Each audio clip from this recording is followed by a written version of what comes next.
Do you think the current education system in the UK is broken or outdated? The whole system was set up around passing the exam. Is it opportunistic to monetize my experience? I suppose it could be. How is that fair? We did blind marking. Basically, from when you're about 14, you essentially stop having a social life. Do you think that kind of pressure shapes a young person's mind for the best?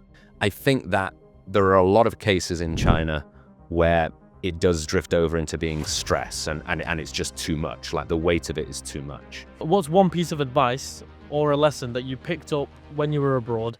Under promise, over deliver is something that I try to follow, although I do have a tendency to to do the opposite and like talk a big game and then think, oh, I have to actually do those things. Do I still need to go to ex-IELTS coaching lessons, or are you putting this out as an alternative to doing that? There's so much that a human teacher can still do that AI can't do yet. You're in an industry where there's so many people that's offering millions of courses just like yours. I think that it's quite easy to kind of surpass 90% of those people because they've sort of gone for the quick wins.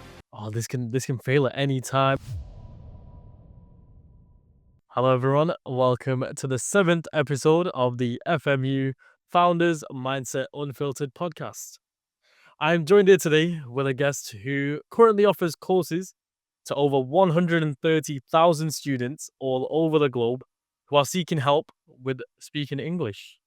He has a YouTube channel in which he posts videos consistently, giving out his best tips, tricks, and best lessons on the English language. By doing so, he has been able to gain over 35,000 subscribers and a great reputation online.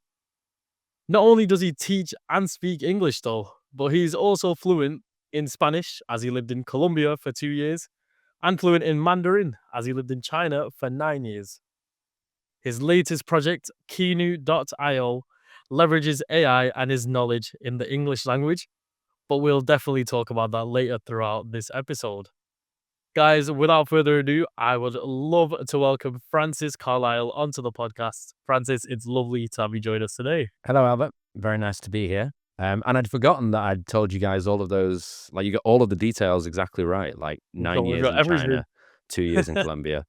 So I was quite surprised to hear all of those things come out. But yeah, that's it. How are you doing today?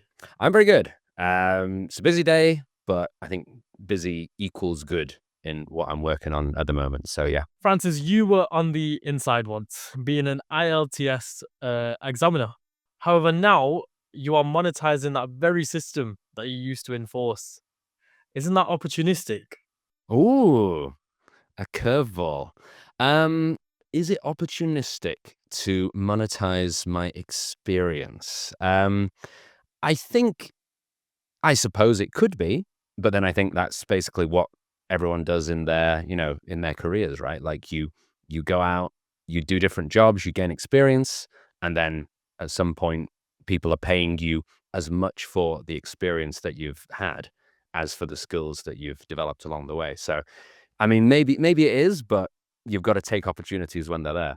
I personally think what you've done is great, because you understand the system inside and out, and being able to build that business, as you said, around your experience to help your students improve their quality of life. It's an amazing thing.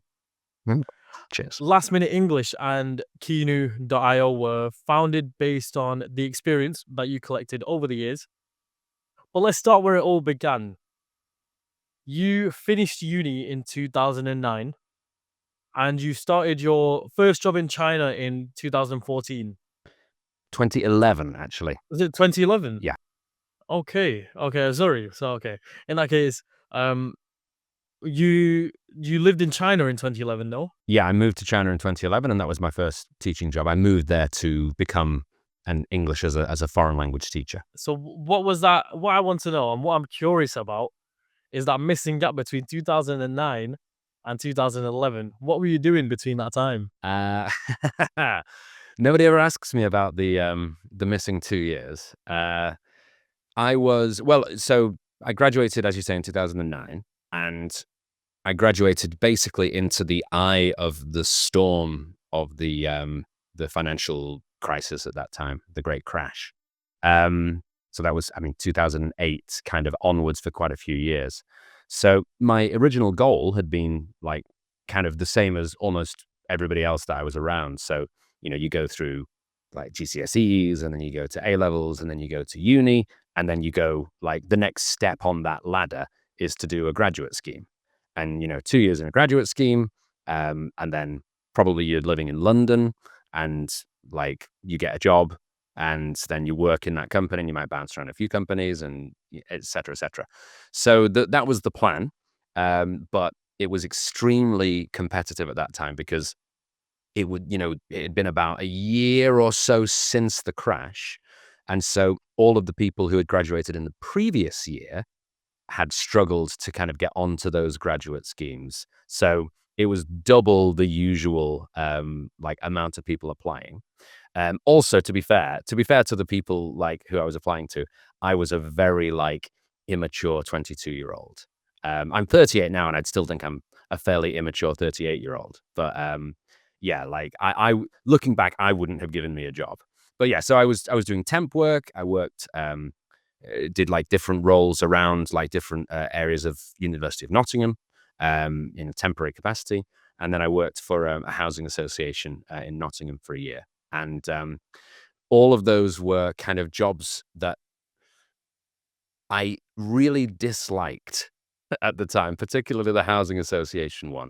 But they were good in the sense, if I'm to take a positive from it, which I suppose I should, they were good in the sense that they taught me that uh, it's good to kind of get out and try something different. Because if I hadn't been doing those jobs, if I hadn't been kind of, sitting fairly bored doing temp work, I wouldn't have taken the chance of going to China, and my life would have been very different to how it is. So you moved to China in 2011, and you started off as an examiner.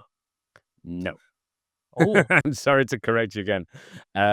So I started off as an English teacher in like a training school, basically. So like a language school, teaching at the week. One of the reasons that I decided to go to China was because I've been working like Monday to Friday in these temp jobs. And I had a friend who was living in China and doing similar work, like teaching kids in a language school. And he said, the hours are unbelievable. Like you're teaching Wednesday afternoon, 5 p.m. till 8 p.m. And then you're teaching Saturday and Sunday all day, but the rest of your time is yours. And I thought, ooh, I could do that for 6 months. That sounds fine. So yeah, I taught in a school. I was teaching initially kids. It was in a school called Aston, which is a chain school in northern China, and living initially in a city called Suzhou, which is an XU. Many people think it's a more famous city, Suzhou, which is pronounced Suzhou, but this one is Suzhou, um, which was a tiny city of only about 4 million people. But that's tiny on kind of Chinese city scale. And me and my friends, there's probably about 6 or 7 people who worked in that school, and we were part of a group of about 30 or 40 of the only non-Chinese people in that city, to the extent that we felt like celebrities because we were walking down the street and this always seems like an exaggeration. I promise you it's not an exaggeration. People would stop in the street as we were walking past and point at us and go, as though it's like Leonardo DiCaprio's walking down the street, or Donald Trump, or, or someone. But yeah, it was a very interesting experience. I did 6 months there, and then I moved to a slightly larger city where we didn't feel quite so much like celebrities. But yeah, teaching in language schools. so when was it that you became an examiner? Was it still in the same year? No, that was a few years later. So I kind of built myself up. I worked in a school for a couple of years, then worked in a university, Dalian University of Finance and Economics, or DUFI. And then I got the job as I had a contact, someone that I was playing Gaelic football with, a guy called Mikey, put me in touch. He was an IELTS examiner, and he put me in touch with the hiring team there. So I applied for that, and that was 2014. So in 2014, you became the examiner. But I don't believe that the system is fair. For example, I can give an exam paper to one examiner and give the exact same copy to another examiner, but I can still receive two different scores. How is that fair? I mean, you're right. There's still very much a degree of, what would be the word? It's Like, it's for me, it's all about perspective, mhm. What do you mean which by is why. perspective? So, as in, say if I give one exam paper to to an examiner, their perspective of that paper will be completely different to another, which is why I'm saying I could receive two different scores. There's definitely a human element to it. I'll agree with that. And one of the things that we're doing at the moment with Keenu.io is like we've trained an AI to be. And by the way, this is me like it's shoulder barging in with a bit of promo. But we've trained an AI to be able to like very accurately give IELTS speaking scores to students who use the app. But still, like part of the process for that was that we collected what we called like the gold standard. We did 100 mock tests with real students of different nationalities, different backgrounds, different levels of English, and we did blind marking on those. So I marked them as an examiner, and we worked with another person who was an examiner as well, and she marked them separately. And what you're saying, Albert, is absolutely right. Like the scores weren't identical because it's a little bit subjective. You know, I would say that if you're submitting your two essays, you wouldn't get sort of an A star for one of them and an F from the other examiner. Like there's a little bit of divergence, but there is divergence because it's subjective. There's a human element to it, and people judge things in different ways. But I would say, on the whole, things are fairly consistent. There's, but for example, there's sometimes, what's the word for it? There's sometimes instances where that little margin could be the deciding factor. So, what are the measures that examiners take to make sure that exam papers are marked as fair as possible? Well, I mean, I can't speak for all examiners, all around the world, but the IELTS exam, which I was an examiner for, they have the British Council run that in China, and they have a very like diligent system of doing like second checks. They have senior examiners who go through and do spot checks and make sure that that they'll listen again to a student's performance. The tests are recorded, so they'll listen. They'll give their own opinion. They'll compare that to what the examiner on the day gave it in terms of the different scores, and they'll see, is it within a reasonable degree of similarity. If it's totally different, then there start to be red flags. If there's sort of a small difference, that's considered normal because, it's the human element, it's the slight divergence. But yeah, there are systems in place. And also, if you as a student go and take the test and you've got like, perfect English and you get a dreadful score, you can appeal. You have the right of appeal. You have to pay for that appeal, but you do have the right of appeal. A lot of people appeal more out of a sense of pride, like, oh, I think I'm better than that. But you do have the right to, have to pay for a senior examiner to take another listen to your test if you think that you've been kind of hard done by. So now, after your examiner job, am I right in saying your next one was for HP? All of these jobs were sort of happening at the same time. But yes, that was because being an examiner back then was not a full-time thing. It was it was a weekend job. But in the week at that time, I was working at university, and then later I switched over and was teaching business English and doing like management English training at HP. Because what stood out to me was I've never heard of the term business English before. What's the difference between business English as opposed to normal English? Well, I mean, they're all they're not a million miles away from each other. It's just that business English is a bit more specialized towards the things that you would do in, a normal day, say in an international company. So I particularly remember one of the struggles that my students in HP had was that they would be on these big conference calls with people from the States and people from the UK and wherever else. And they didn't know. There's moments in kind of open conversations where you want to jump in. Somebody else is speaking and they might have made a mistake, or they might have left a space or something, and you want to kind of get your way in. Doing that feels sort of normal to us because we've grown up speaking English, and it might be slightly uncomfortable, but we know the words to say. But imagine, if you're in that situation and you're not quite sure, what the right phrase is, you're going to be more nervous. You're going to think, hold on, do I say that? And then the conversation's moved on. So they were at a disadvantage, my students, when they came to me, because they weren't able to move at the same speed and take the same opportunities that the native English speakers could. And that was one of the things that we worked on. So business English in general is more situational. It's more kind of context specific. How does a job like that come about though?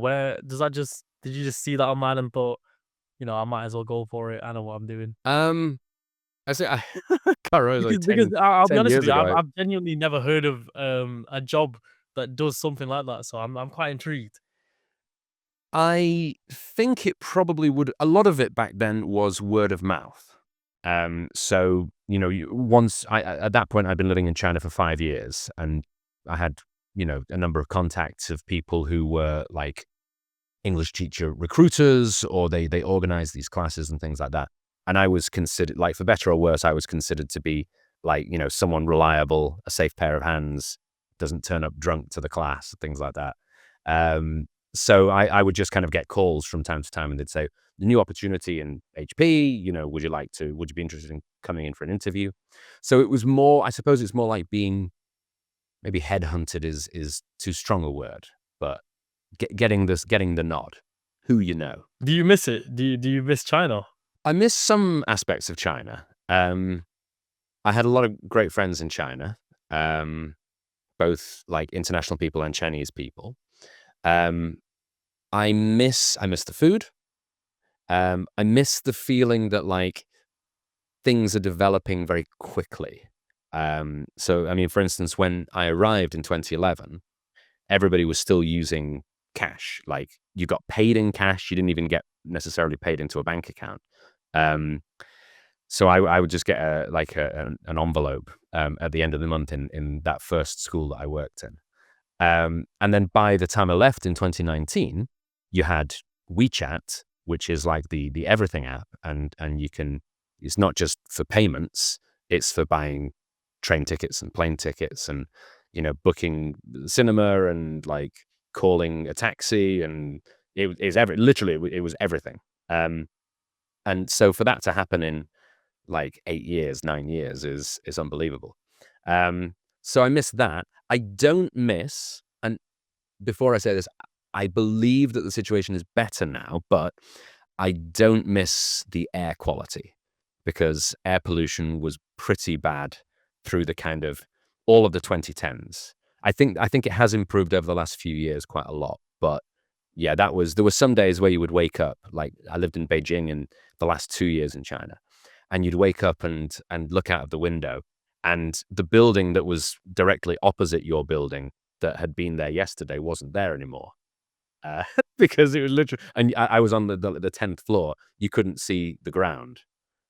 Those were extreme days, but they were not uncommon. So yeah, I definitely don't miss that aspect of it. Let's focus on the good things then. What's one thing that you've experienced in China or even in Colombia that should be brought to the UK? What sort of thing are you thinking? Like a tech thing, an idea? Let's go with an idea, An idea. All right. or even if it's some food. Whatever. Well, I mean, if you're getting me started on food, one of the greatest things about Colombia is the fruit. The fruit. And then, actually, I will say something. It's totally not tech related. It's not like education related. It's food related. So I think that in the UK, we are very kind of like a lot of socializing is built around like drinking alcohol. So, going to the pub is the classic thing that you do.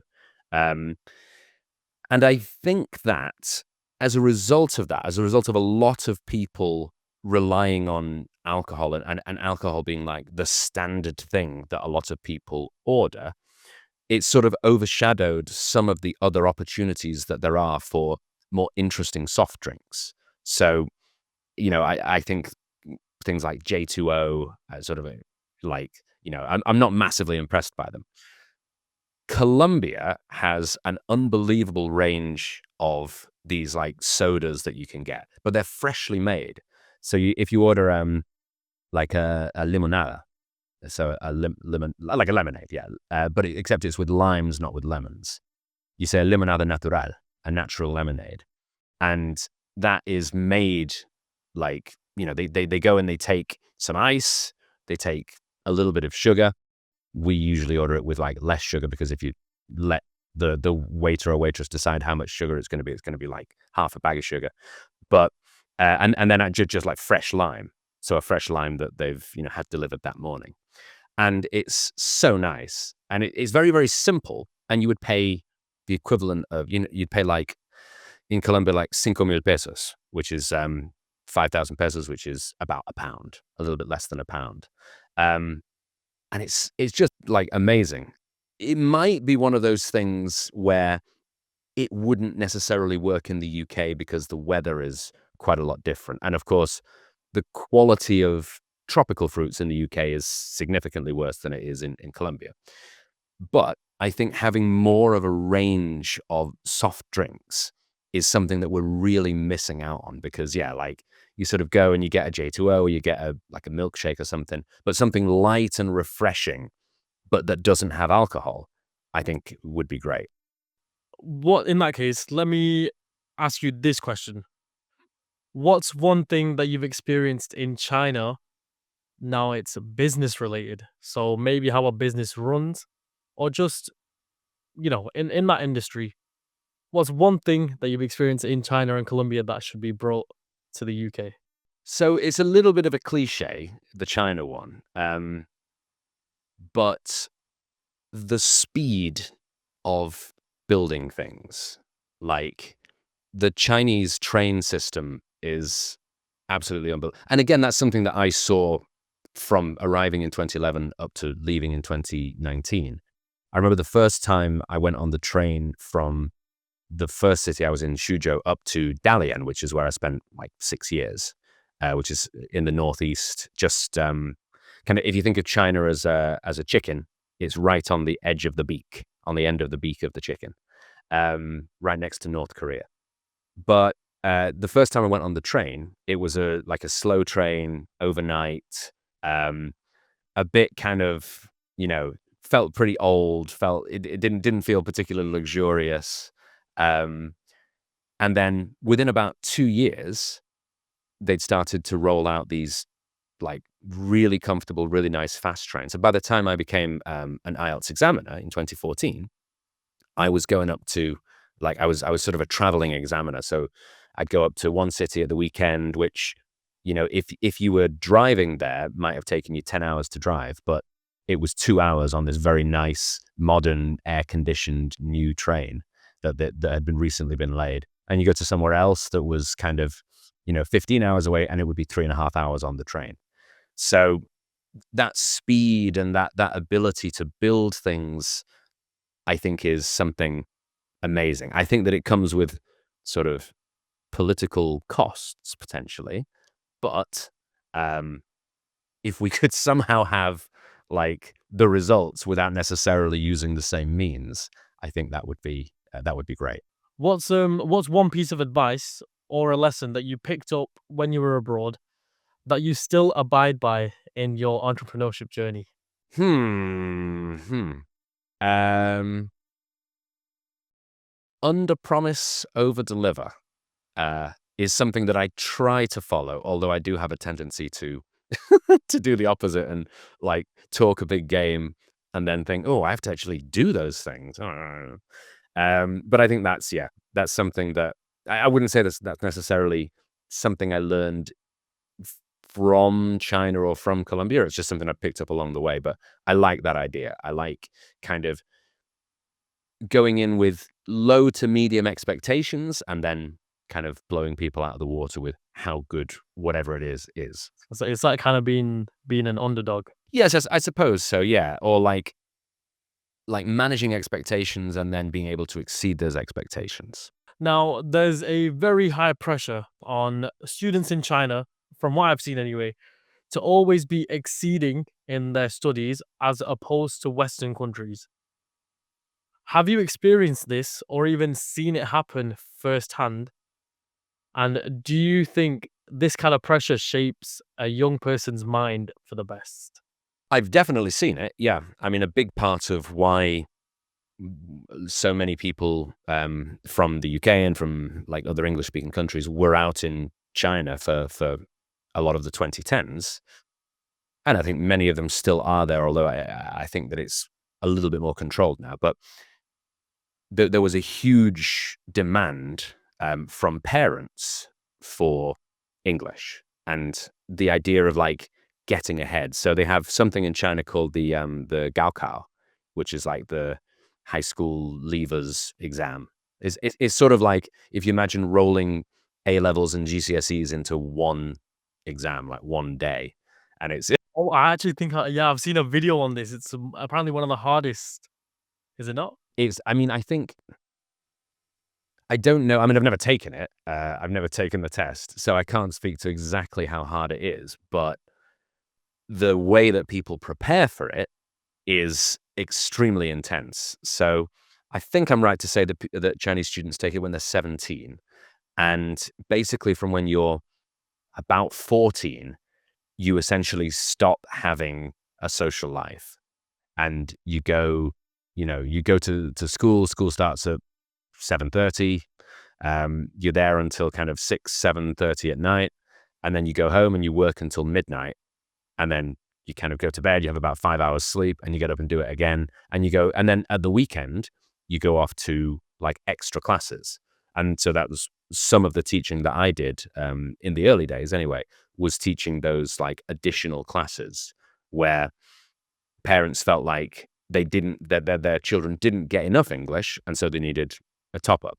And then our students would often go from, 2 hours of English class on a Saturday, go for a bit of lunch, off for a 4-hour maths class on Saturday afternoon, go home, maybe get some sleep, and then some other classes like a horse riding class on the Sunday. And so it's very intense. Yeah. How hard the exam is, I'm sure it's very hard. But it's more that there is so much competition, and it's not sort of the way that, like when I did GCSEs and A levels, a lot of the score was coursework. And also when I was in university, you would write your kind of your essays, that would be 50% of your score. And then the final exam was the other 50%. In China, it's like those couple of days when you're doing your Gaokao exams, that is it. You better show up for that or you're pooped. Now, for the second part of that question, do you think that kind of pressure shapes a young person's mind for the best? For the best, I don't know really. It's a tough thing because I kind of vacillate between, is it good? Like, because I think some pressure is good. But I think I heard Alistair Campbell recently describe the difference between pressure and stress. And pressure is like, I forget what he said exactly. But basically, pressure is good and stress is bad. Pressure is like, it forces you to pay attention. You're performing hopefully at your best. Stress is when you've gone beyond that and you are like, your performance is suffering because, let's say, there is too much pressure, there are too many expectations and things. So I do think that pressure is really good. That's one of the reasons that I do what I do. Like, I like the idea of, for instance, if I have to do a pitch to a potential investor, I feel like alive. I feel that adrenaline, and that's nice pressure. I think that there are a lot of cases in China where it does drift over into being stress, and it's just too much. Like the weight of it is too much. And probably, you would want to see, like I would want, if I have kids, I would want them to have some pressure, but not to the level that I saw in China in the 2010s. That pressure, does it come from, the amount of competition, as we said before, the amount of competition that there is, or do you know if it comes from how hard the actual content is? Well, I mean, it's a bit of both, isn't it? Because there wouldn't be that much pressure if it was sort of, count to 10 and say ABC, and then that's the thing. So I'm sure that the content of the exams is that, but I think it is the competitive element of it, because the your Gaokao score is by far the biggest indicator of which university you're going to be accepted into. And which university you're accepted into is a huge indicator of what happens to you in the rest of your life.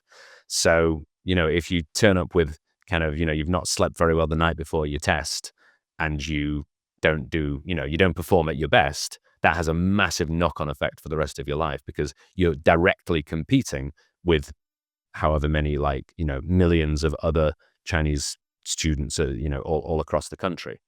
So yeah, I think competition is a big part of it, but also I think it's like there's a degree to which, maybe this is perhaps uh, too personal to say, but I think that parents take a little bit of, like, the same way that, like, in the UK, you see, um, like, kids playing football, kids of sort of 7 or 8, and the dads have gone along to support them, except their mode of support is, like, shouting at them, shouting at the opposition, and kind of, like, shouting at the ref, and trying to sort of live vicariously through their kids, and getting sort of too into it.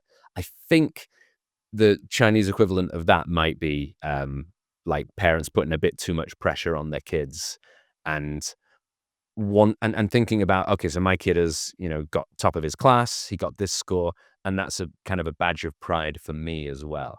I wouldn't say that that's everyone by any means, but I did see, occasions of that in my time. I think it is a very big factor, actually, because as an Asian myself, there's been moments where if I don't get as good scores as someone else in the same community, that kind of has a big influence on my parents. But yeah, for me, I'm pretty sure it does have a big play in that. Listen, Francis, you're fluent in English, as we all know. You're fluent in Spanish, and Ish. you're ish. Yeah, yeah, Oh, yeah. not fully, but you're fluent in Mandarin. I would say, so if you want me to rank my languages, obviously, yeah, like English is, I speak English all day, every day. That's my job. I have to be good at this. Um, my Spanish is pretty decent. I would say I've never done a level test, but I would say it's around, like, are you familiar with the A1, the CEFR levels? So you have, like, there's a European framework. It has a full name, but I forget what exactly the full name is. But you basically, if you're a total beginner, you are like A1. Um, and then as you get sort of a little bit more knowledge, but still beginner, A2. Intermediate, you're B1, B2. And then more advanced, you're C1. And then basically at fluent level, or at native English speaker, native Spanish speaker level, you're C2. So the highest you can be is C2. I would say I'm sort of Spanish somewhere between B2 and C1.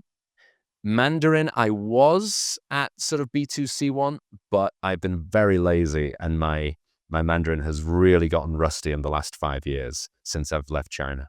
But for you to even pick up those languages, there has to be a love for learning new things. Where did your love for languages come from? Well, my mum was a French and German teacher. So I think there's a sort of, like, so I suppose, like, a genetic aspect to it. That was her skill. It's sort of turned into my skill. And I don't know, really. Like, I've always been interested in language and in words, and kind of, like, how can you put words together in an interesting way? Usually to make a joke or say something outrageous, but, like, the idea of using language in a creative way. Um, and then, but I mean, I studied French in school. Didn't really enjoy it. Um, but I think that's more a reflection. I said before, like 22-year-old me was a very immature 22-year-old. I think kind of 15, 16-year-old me was not like not ready to be able to say, "Oh, I'm really enjoying this class in school." Like everything was, I can't wait till I've finished school so I can go and play football or I can go home and play computer. Um, but then I got like a good score. I got A star in French in GCSE, but then gave it up. Like I wasn't interested in it at that time. And it wasn't until I went to China and had to learn Chinese, because back then it was very difficult to operate, particularly in that first, like, quite small city I was in. It was very hard to operate if you didn't speak Chinese. So you sort of like being forced into that, I think, gave me the push that I needed. And that kind of, in a sense, uncovered some kind of natural ability. I mean, I don't think I'm the most naturally talented. I know other people who have incredible Chinese and incredible, like perfect Spanish and things. But yeah, I think that I have a decent level of both, and it was more, yeah, being in that uncomfortable situation, having to survive, pushed me to kind of uncover that. Because one thing I'll tell you about me is that my first language is English. I've got my native mother tongue as my second. If I even try to speak Spanish or any other language, I promise you it will not go well. I can in Spanish, I can say, hello, goodbye. That's pretty much it. So you are better than me in that in that. But were you always a bright child? Reasonably, but not unbelievably so. Um, and more in the, like, in the more creative and kind of more, maybe creative's not the right word, like the humanities. So I've always been quite good at writing. I've always been all right at speaking. Um, Things like science were not my area. Um, I mean, I I don't think that's anyone's area, to be honest. oh no, I think there's some people who like, well, me and you are like, you present a podcast, so you're going to be more of a talky person. You and I are the talky types. But my co-founder Niall, for example, in Keenu, which is the new company, he is. I mean, he talks very well. He kind of does himself down because he does talk very well, but he would consider himself more of, more inclined towards things that are computer science or like science, maths, that kind of thing. So yeah, I was definitely like strong in some areas, but pretty weak in other areas. Now let's talk about last minute English. You founded it in 2022. Tell me about your inspiration for starting this. Well, it was one of those things that sort of, it gradually turned from a side hustle into a main hustle, I suppose. Yeah. um, So I started it, like, the reason I kind of made a face then when you said 2022 was, I think it feels like it's longer than that. But yes, like, so uh, the the company was founded then, but I'd been kind of doing bits and bobs before that. So I'd started when I lived in China. I started a social media channel on it's the Chinese equivalent of Instagram. It's called Xiaohongshu, which like red, little red book. Um, and that was in like sort of August 2019. And I started it with a colleague of mine called Kelly. We were working in a school together, and she said, "You know what? You should, every time you talk about IELTS, I find it quite interesting. You should do a few videos." So we did a few videos together, and from August to, I think, about November 2019, we got like about 150,000 subscribers on Red, on Xiaohongshu, and then that kept rising, and eventually we reached 400,000. Um, and that was my first taste. So we didn't really set it up properly as a business, but it was my first taste of kind of being on camera and talking about English and teaching people, not in person, but looking at the little round black circle on the camera, and pretending it's a person, that kind of thing. And then from there, I kind of expanded. I started my YouTube channel, and eventually I thought, well, I've got to, start paying the bills here. So I started making my first courses, and we sell courses on Udemy, which some people pronounce Udemy. I think it's Udemy. We've never definitively decided it. We'll let Um, the comments decide on that. yeah. But then we, uh, released various courses in various different areas, but all of them related to learning English as a foreign language. And, some of them were exams, helping you pass your IELTS exam, helping you pass your TOEIC exam. One of them was a course in Spanish, which was for people learning English, which was quite challenging, but like fun. Um, and then also like helping people to go from pretty good English, like their English is okay, but getting them up to advanced level English. So that's a big one of my that's always been one of my passions, because I think that my Spanish and Chinese were both in that sort of scenario as well, like pretty good but not amazing, and I could never find good resources to help someone like me. So that was like one of my motivations was, if I were in the position of these students, if the roles were reversed, what would I want to see in these courses? Now, one of the courses that stood out to me when I looked through your courses was the Duolingo English test. Now, this is a completely new thing to me. When I saw it, I was like, okay, this can't be right. But I looked into it. When I clicked on it, I looked into it, and turns out universities in the UK accept this Duolingo English test, which is something I did not know. Can you talk me through what this actually is? Yeah, so it is an English proficiency exam. It's similar to exams like IELTS, exams like TOEFL or TOEIC. The idea is you have a goal, and that goal very often is like studying in an English speaking university, whether it's in Canada or the US or the UK or wherever. Um, Other goals might be just prove that your English is good enough so you can get a better job, you can make more money, things like that.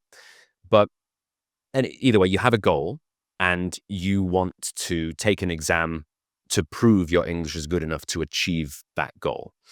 So in many cases, yeah, applying to university, universities in the UK want to make sure that your English is good enough so that you're not lost when you get into the lecture hall and the lecturer starts speaking. So the Duolingo English test is one of the English proficiency tests you can do. It's quite a lot more modern. I wouldn't be totally confident about saying this, but I think it's the most, like, the newest significant English proficiency exam. So IELTS and TOEFL and some others are like they've been going for decades. Duolingo English test, I think, was launched at about sort of 6 or 7 years ago, and it is all online, which is quite like convenient. It's like a lot more convenient than, say, the IELTS exam, where you often have to go to like a university or a testing center somewhere in a different city. It's all online. It only takes an hour, so it's a lot quicker than most others, and it is adaptive, which basically means if you're answering the questions really well, it's going to make the next set of questions harder, so that it really gets into how good exactly your English is. And equally, if you get the first few questions and you're struggling a lot, it's going to make the questions easier, because it's thinking, okay, I think this person is a bit like a lower score. They're more like beginner, intermediate. So I'm going to make it simpler so that I can get as accurate a score as possible for this student. Just to further my knowledge on this whole topic, with the Duolingo English course, does it limit you to any courses in university, or are you still available to do any course?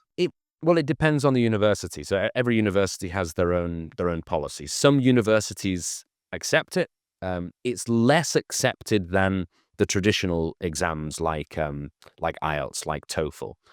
But I believe at last count it was something like 5,500 universities around the world um, accept the DET, the Duolingo English test.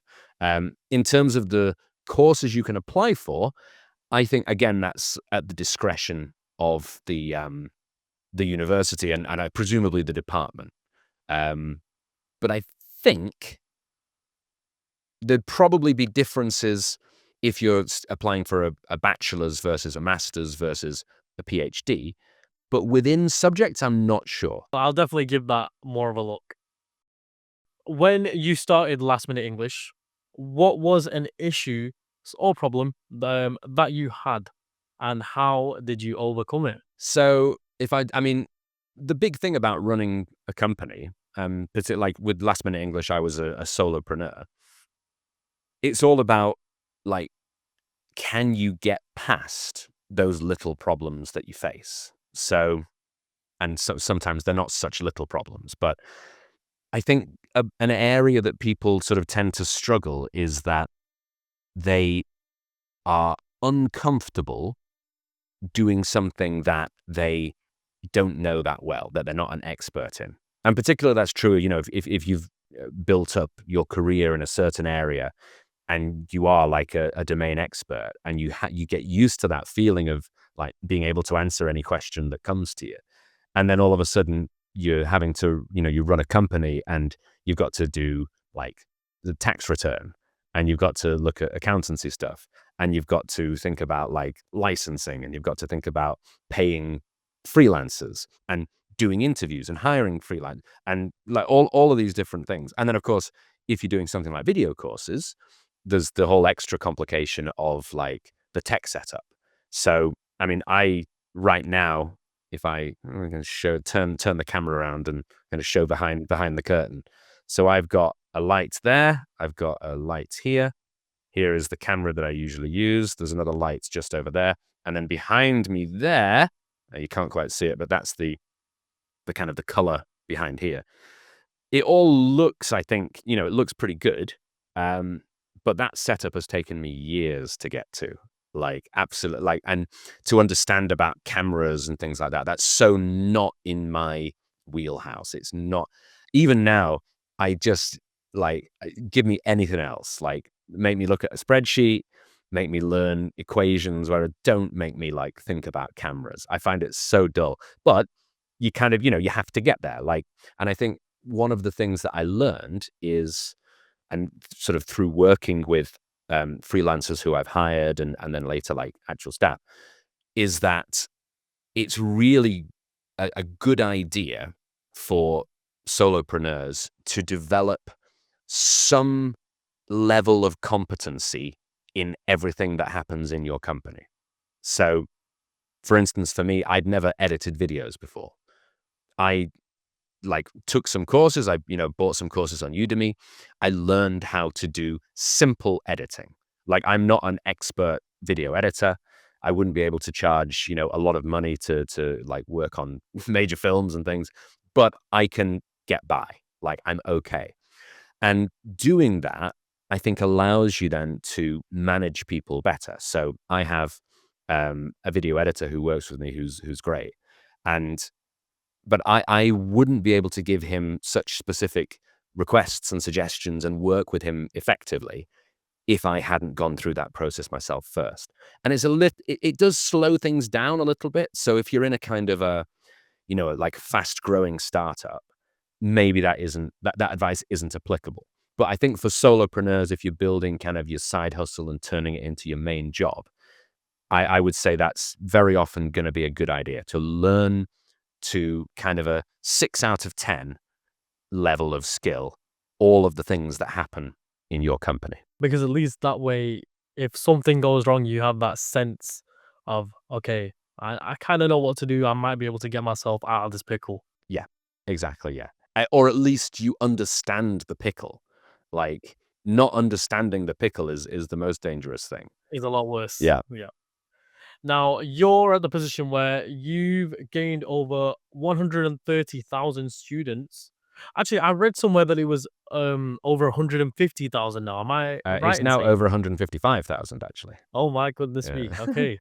155,000 students in how many countries? I read 191, but I'm assuming it's growing. It is now over 200. I like to say 191 because it's got a nice ring to it, but actually it's over 200. So over 155,000 students in over 200 countries.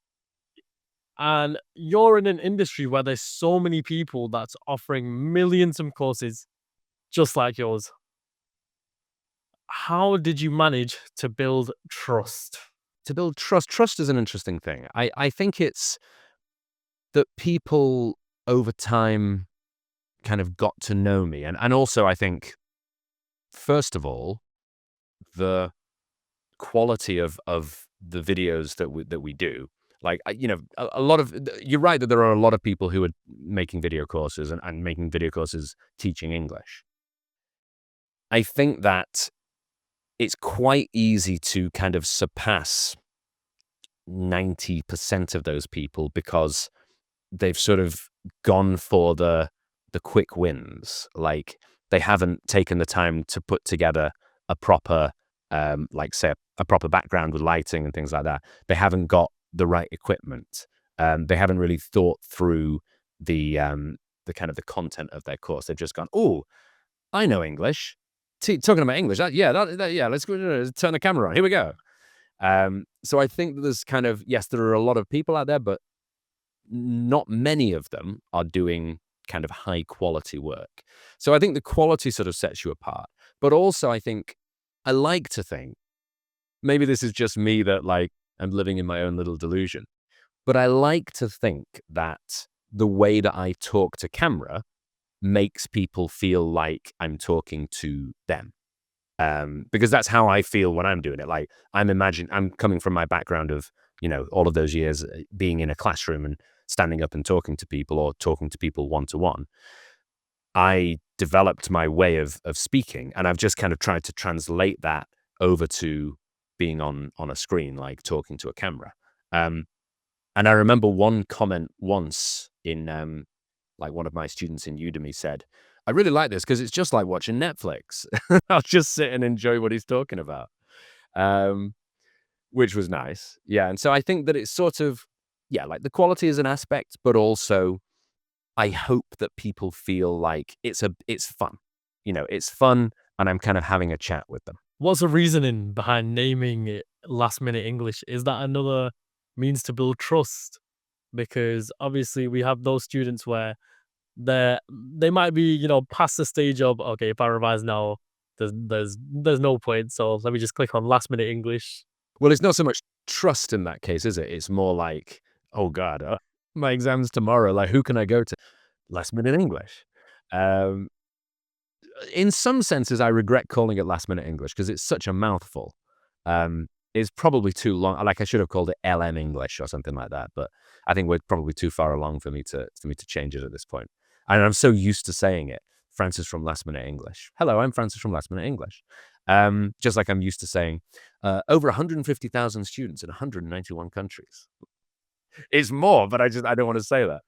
I don't want to learn new things. But I've forgotten what the question was now. The question was, the initial question was, is it another means to build trust? The reasoning behind the name. I think it was originally, well, I'll tell you the backstory of it. So my very first attempt to make a video course online was under a different title, and that was Last Minute Chinese. And the idea of that was, I knew that I could speak Chinese pretty well, and I knew that I would be able to explain, like, basic level Chinese to people. And my kind of target market for that was people who were coming across to China for work or maybe for a trip or something, and had zero, like, experience in Chinese, but wanted to be able to, say hello, say thank you, just sort of exist in China for a couple of weeks. And it wasn't very successful. Like, the video quality is dreadful. I'm very embarrassed to look at it now. Like, it's one of those, the first time you do anything, it's, yeah. Is it It's still gonna be on YouTube? embarrassing. It's still, yeah, it's still Okay, available. I'll definitely take a look. I'll take a Oh look. God, yeah, don't judge me on that. But that was, I had the idea, like, you go into China in 2 days and you just thought, oh, like, what can I do? Like, I don't even know how to say hello.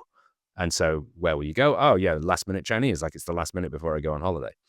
And then I kind of liked the ring of that. And so when I moved over to teaching English, I thought, well, I'll just stick with last minute English and see how that goes.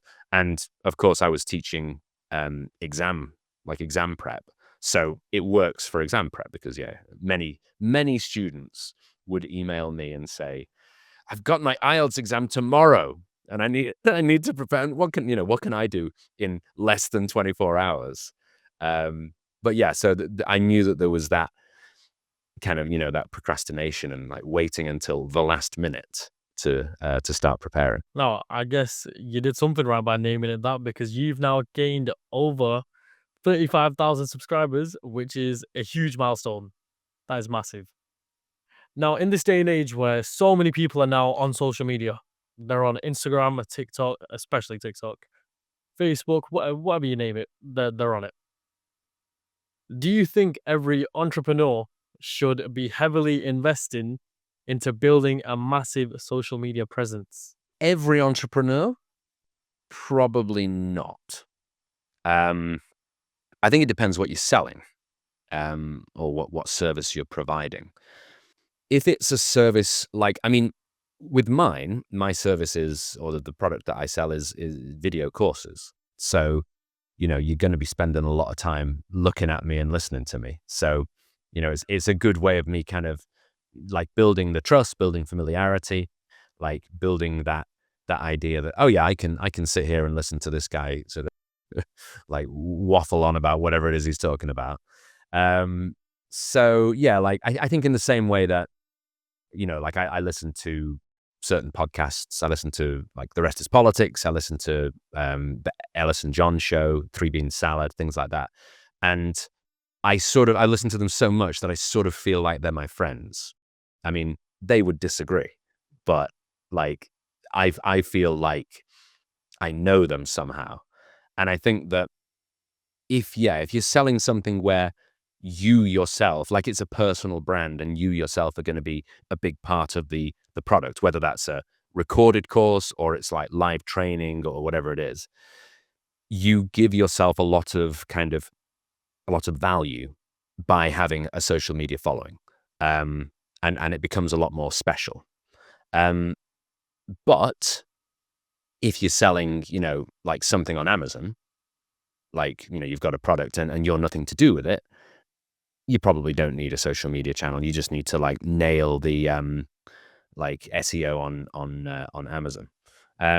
So yeah, I think it probably depends on what it is that you're trying to do. In that case, for those businesses or for those people that have the businesses where they are where they're directly connected to it, the product, how important is it for that business to provide free value content on social media?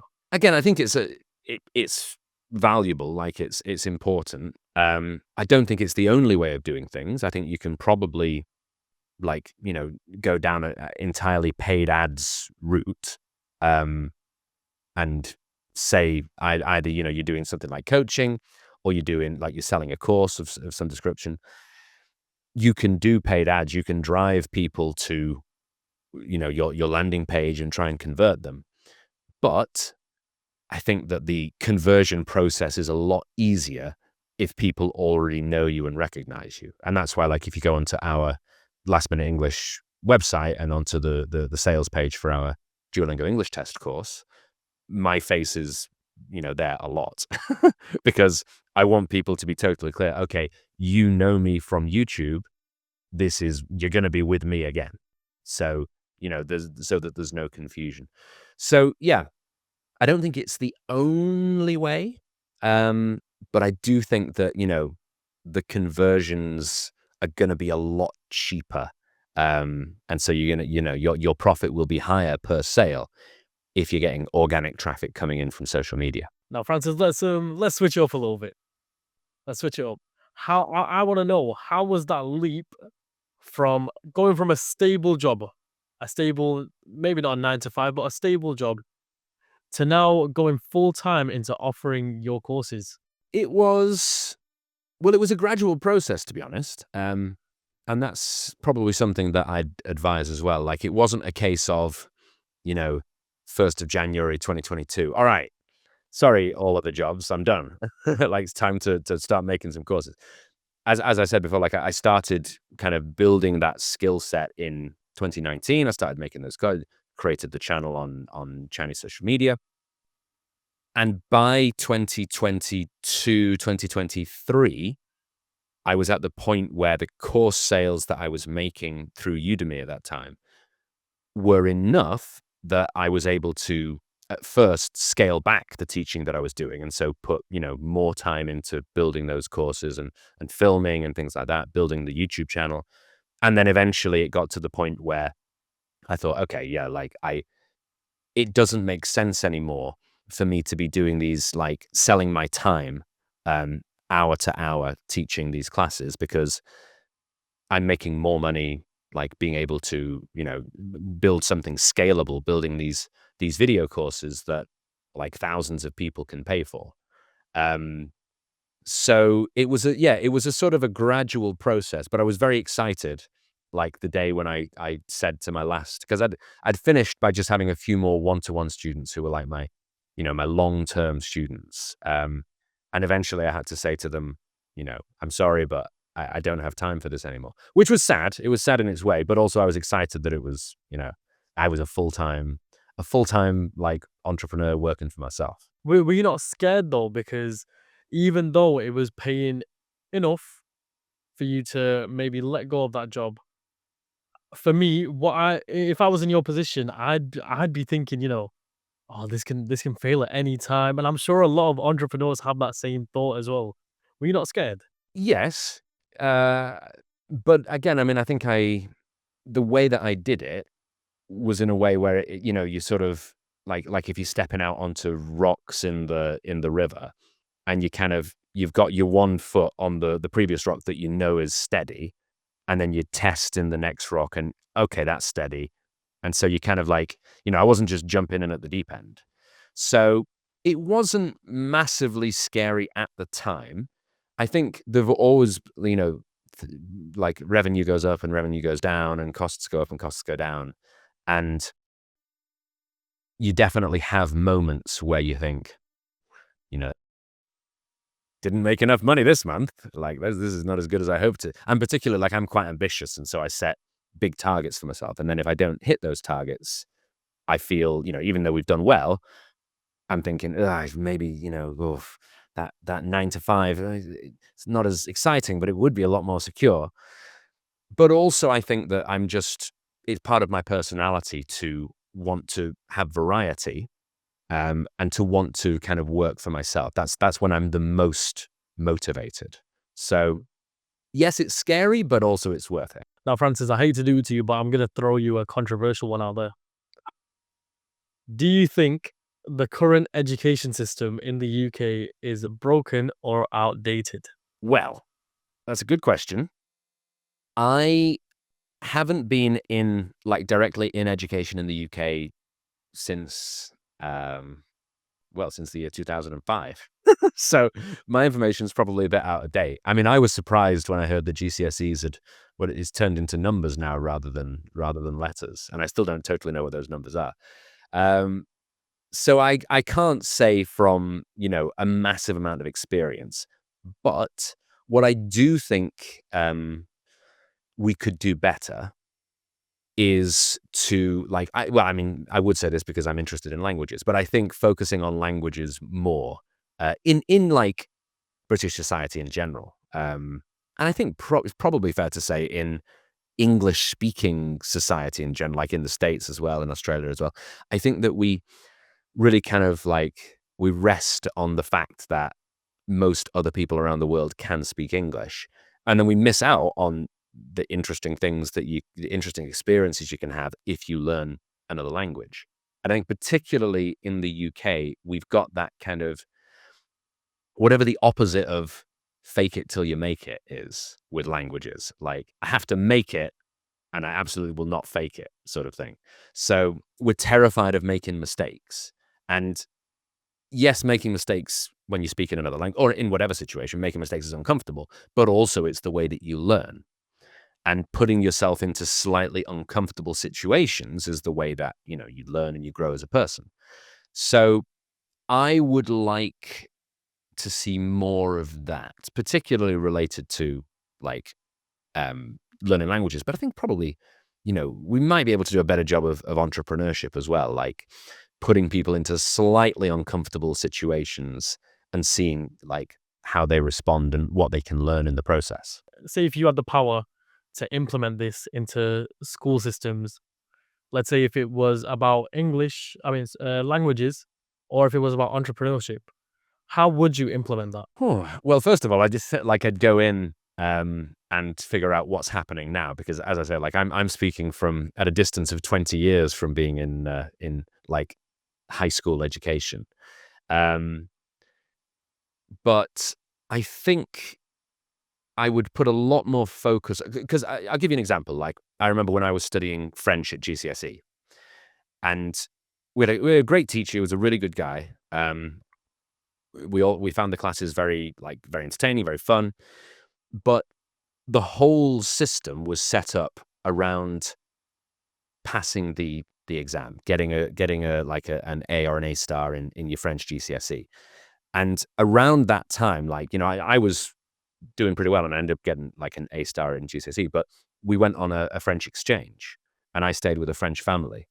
And I learned through like absolutely horrendously awkward experience that yes, I had the ability to conjugate the verb to go, but I did not have the ability to have even a single line of conversation except for the the set phrases that I've learned. Like, I like to play tennis. I like to eat meat. Um, so I was just so unprepared for being outside of my like comfort zone. And I think a lot of language learning is lived outside of your comfort zone. So I think, yeah, like sort of turning things around, focusing less on are we like getting, learning things by rote, learning things to pass an exam, and more on can I actually interact? And I think also, we were talked about Duolingo English test before, which I think actually it's a great exam. But Duolingo, the company itself, I think kind of does this. They're also slightly to blame because, like people go on streaks of 1,000-day streak, a 2,000, like, I've been learning Spanish for 1,000 days. That's all I've been seeing online as well. Yeah. And it's great. It's a great marketing thing for Duolingo. It's not a great thing for actually like improving whatever language it is that you want to learn. And I think it's that kind of learning in a safe way, and learning in a way that's just directed towards very specific goals is sort of the opposite of what language should be. Language has to be flexible. You have to be able to use the words that you know to get your meaning across. And that's at least, 20 years ago, that was the big thing that was lacking. It's we're at that time. Let's now talk about your latest project. Let's talk about Keenu. Before we even start anything, am I right in saying that you named the platform after your dog? Yeah, you guys have done your homework. Yeah. So my dog is called Keenu. He's a good boy. Um, he is a rescue dog that we got from China when we lived in China. When we brought him back to the UK with us. And he kind of came to us at age 6 months with the name Keenu. And we thought, well, he sort of already responds to it. We feel bad changing it out. We feel a bit weird. So we kept the name. And then, yeah, like earlier this year, at the start of this year, when we were like thinking about, what we've got this idea for this, AI using in language schools, passing the IELTS exam. What can we call it? And I'd kind of had the working title AI Examiner, which, it's a bit dry. So we thought, all right, well, what if we just put Keenu onto the thing for now? Like, let's have that as the working title. And then after a while, we thought, actually, got a bit of a ring to it. It sounds kind of startup-y. It sounds like a company that might get investment. And we also have, the more kind of public facing explanation, which is that passing the IELTS exam is the key to your new future. So we call it Keenu. But yeah, really, it's the name of the dog. Now, if we focus on the actual project, not the dog, as much as your dog seems nice and lovely. What exactly is Keenu.io? So Keenu is an AI platform that is for language schools. So not a traditional like high school, primary school kind of thing, but places where people are they've come across to the UK, or it might be they're in their home country, and they're going in to learn English. And in particular, we're focused at first on the IELTS exam, which is kind of one of my areas of some degree of expertise. And the idea is that it is AI software that students can use to practice for their IELTS speaking test. So one of the big problems that I remember from my time in working in China and then in Colombia as well was that you would have these classrooms where I'm one teacher and there are 30 students in the room, and some things are quite achievable. Like I can give new vocabulary to all of those students, or I can give all of those students a listening test. But if you want to improve your speaking, really what you need, the fastest way to improve, is one-to-one time with a teacher who can correct you. But if I'm one person, there's 30 students, I mathematically do not have time to be able to give all of them individual attention. It's just not possible. And we call that the one teacher to many students problem. And so, yes, the AI can give students a one-to-one mock test, give them real questions from the IELTS speaking test. They answer them. The system records their answer. The AI analyzes their performance, and then it outputs sort of all of the details of what they said, so a transcript. It analyzes that. It finds any mistakes that they made. They could be grammar mistakes. It could be areas where they weren't very fluent. It could also be where they've used a simple word and the system suggests here's a higher level way, a more advanced, more natural way to say that same idea. So it gives them loads of feedback the way that a human teacher would, and it also gives them an accurate score compared to like what they would get in the real IELTS test. Have you tested this out anywhere? Have you gone into any schools, and maybe given out what do you call it? Not a sample, but like just a tester. Yes, and we have, and actually this is why we're having this call this week rather than last week, because last week we were in 3 schools here in Manchester. And let me give a shout out to King's Hall College and International House and Malvern School. So yeah, we were very happy to get the opportunity to go into those 3 schools, all of them language schools, all of them teaching IELTS. And yeah, we tested it out. We tested it with the students. We tested it with the teachers. We found a load of things, that we can improve. The idea of it was to sort of, we've been kind of building and I have my own ideas from my time as an English teacher and the things that people have told me. But there's a big difference between kind of building something in isolation in a black box and then actually taking it out and showing it to real potential users. So yeah, that was the idea. Like, get it out. It's an early version. It works, but it's still relatively simple. It's relatively rough. But we went in and we like took students and showed them, what it was. We asked them to use it.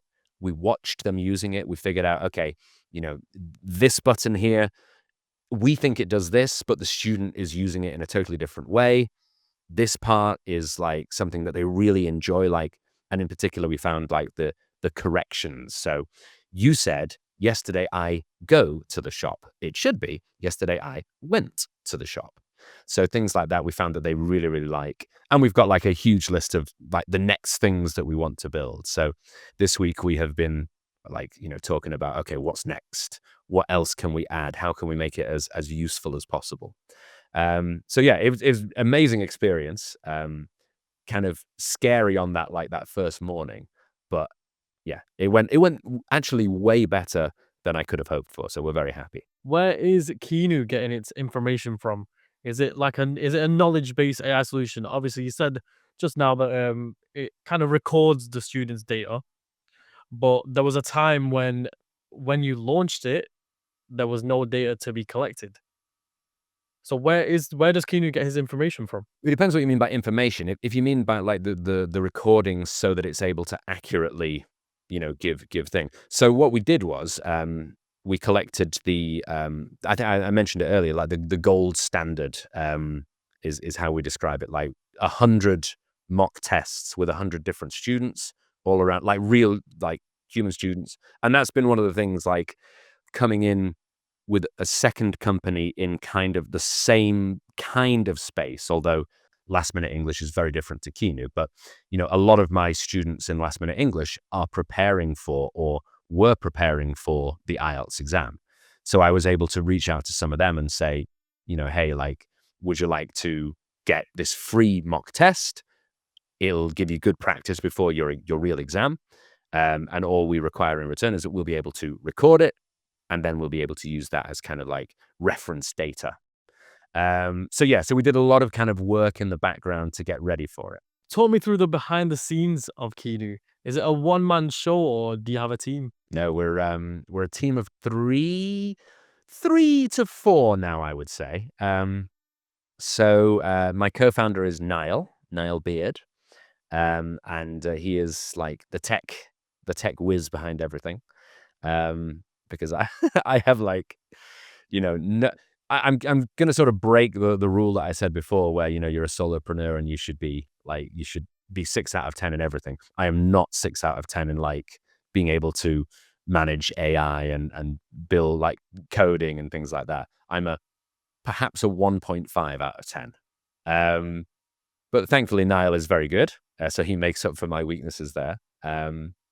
And we have Charlotte, who is our UX designer. And she has been doing she has startup experience as well. And she's been like putting together all of these user interviews and kind of leading on a lot of the design and putting everything together, and kind of our thinking process of, what comes now, what comes later, what comes after that.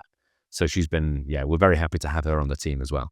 Sorry, you mentioned there was a 3 or 4. Oh, so we also are starting to work with a lady in Mexico who's called Grace, but that's still in the very early stages. We're very happy to kind of like have the chance to work with her, but that's sort of to come. How does the financial side of it work then? Because you're a startup and it's quite hard to raise capital and gain investors. Do you have any investors? We are in the process of raising a family and friends round at the moment.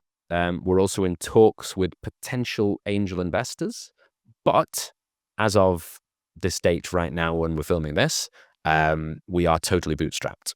So everything has been paid for either by me or by Niall. And then, of course, it's a lot of kind of sweat equity, like putting in a lot of time and doing all of the things that in future might be done, by people that we bring onto the team.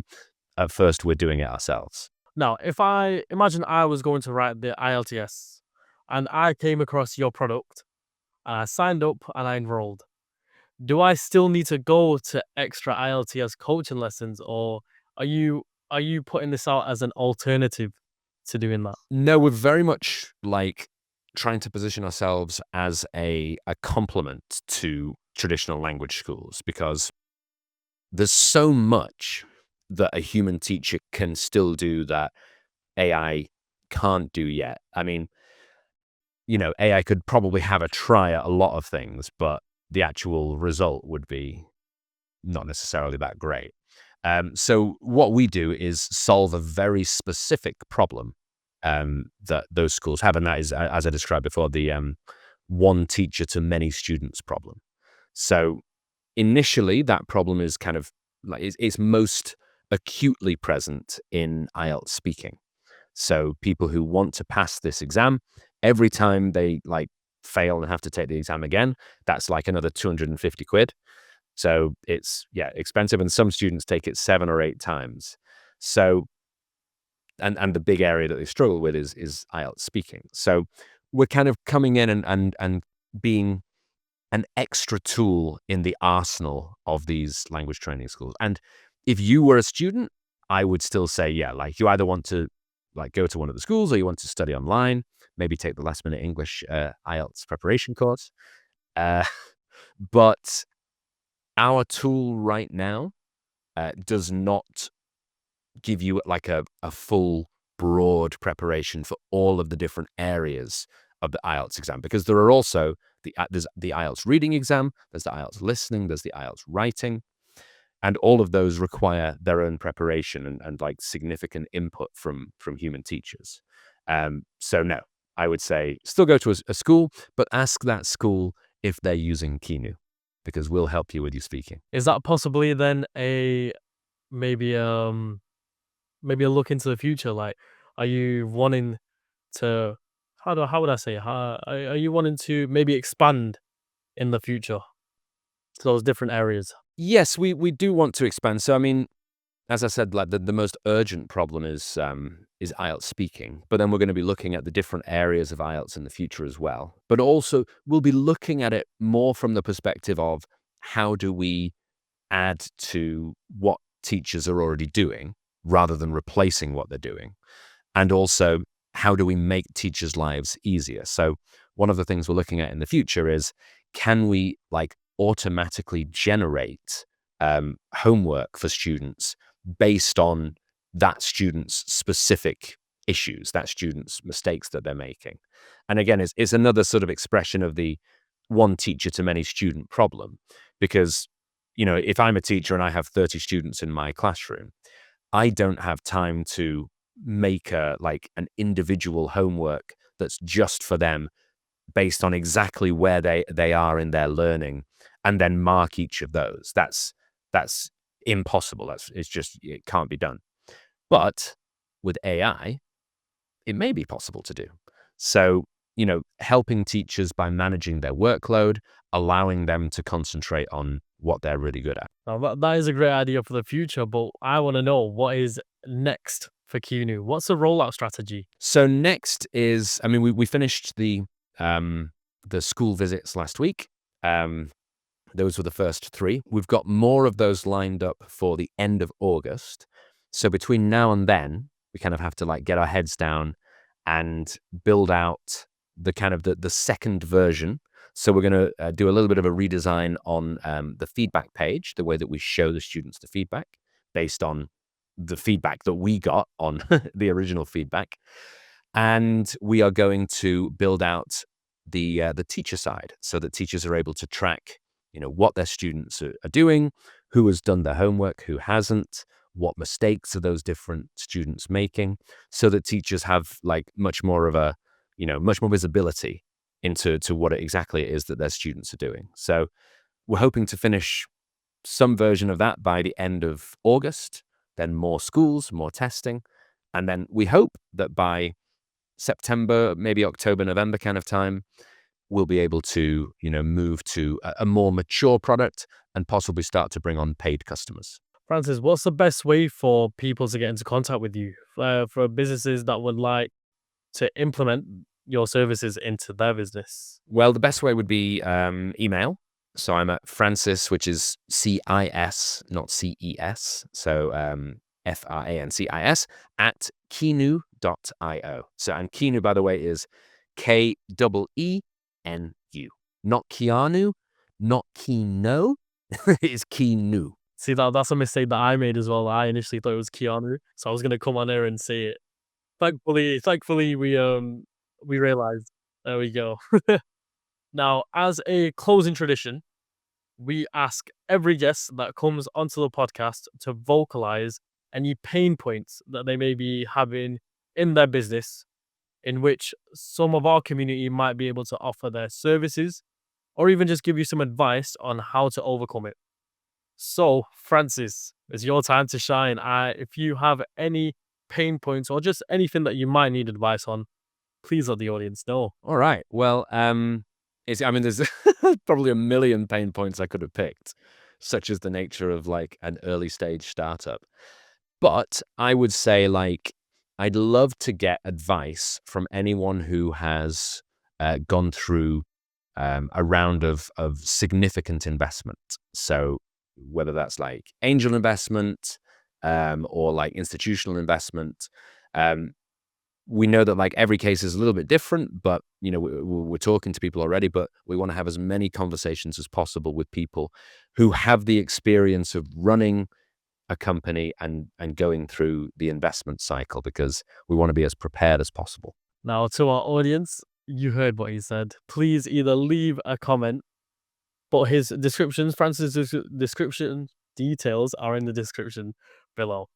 If any businesses would like to offer their services to Francis as well, please feel free to do so. Just one more question, Francis, before we log off. I found out that you play the guitar, and it looks like you were in a band. Is that the case? Yes, I was in a band. Oh, you tried to keep that one quiet. Well, I mean, I've had so many lives. But yeah, I was in a band called Malaruckus, and if you want, you can find us on Spotify. I'm not in the band anymore, but I'm still friends with the guys. And that's spelt MALA space and then ruckus, like a big old noise. We'll make sure to put that down below as well. But for everyone watching, thank you so much for watching today's episode. Don't forget, if you're watching from YouTube, we are also available on Spotify, Apple Music as well. So please feel free to take a look. Don't forget, Francis' details are also in the description. So we will see you guys later. Thank you so much, Francis, for joining us today. Cheers, Albert.